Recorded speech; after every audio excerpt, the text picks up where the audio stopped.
Hello and welcome back to part 5 of Intermediate Saber. This time around I wanted to talk to you a little bit about footwork again.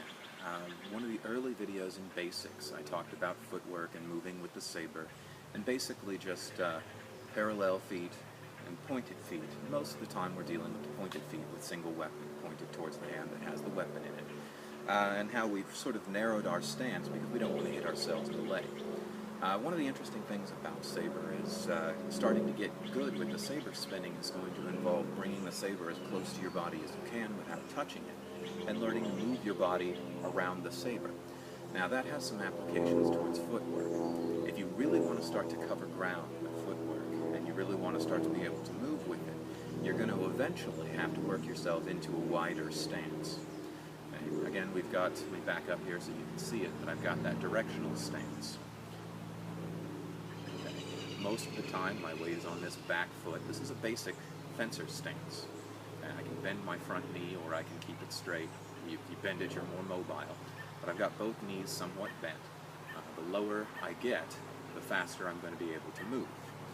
Alright, so being able to widen your stance is going to help you move better, but it's also going to bring in some trickiness because we're going to have to not hit ourselves in the leg, and our legs are at a wider stance now.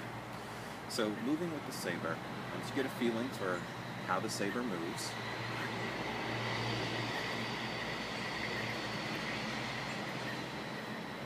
okay, it gives you more reach, gives you more movement. Work my way into a reverse here.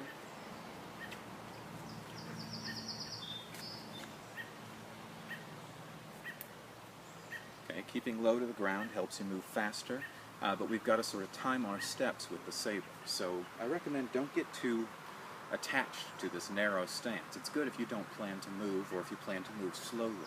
But if you actually want to put dynamic turns in or move quickly, you're going to have to get that wider stance, and that allows us to move. Now you notice I'm using a basic stance similar to what a fencer would use here. I've got my back foot pointing out, I've got my front foot pointing forward, and when I step, I rotate this back foot so that it's pointing out, my front foot is pointing forward. Okay, I'd be in reverse guard if it were fencing because I've got my blade back behind, and you don't see that too often unless you're dealing with rapier. But in terms of spinning, okay, we can use it if we're in off stance here, okay, where the blade, or where the foot that corresponds to the hand the blade is in is behind, I'm having to do a little bit more reaching, kind of like in that original clock face. When I was on this side of the body, that was reverse stance. Alright, so just practice widening your stance. Practice moving with it, switching that foot, and keeping the saber going, keeping the blade from hitting you in the leg. You're going to get yourself a few times. But if you can get a good feel for where your leg is versus where your saber is. We've got these wonderful biological things called proprioceptors that let us figure out where our limbs are relative to the rest of us without having to notice them. So get in touch with your proprioceptors and move that blade around and try to move more quickly. Okay, and you notice the last lesson about planes? If we start spinning around, planes become much more fluid. Okay, we can work through the horizontal plane. We can work through both vertical planes, forward and to the side. And it's with our footwork, we're turning rather rapidly, and we're able to transition between those planes. And we don't have to stop the blade or change direction.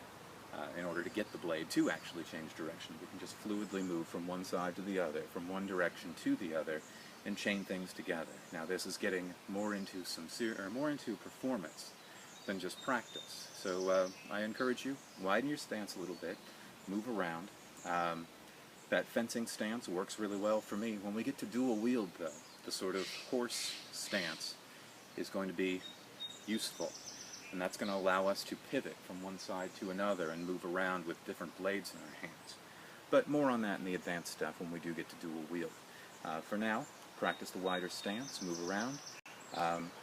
You get better, get more exercise that way anyways, and until then, I'll see you on the, until next time, I'll see you on the forums.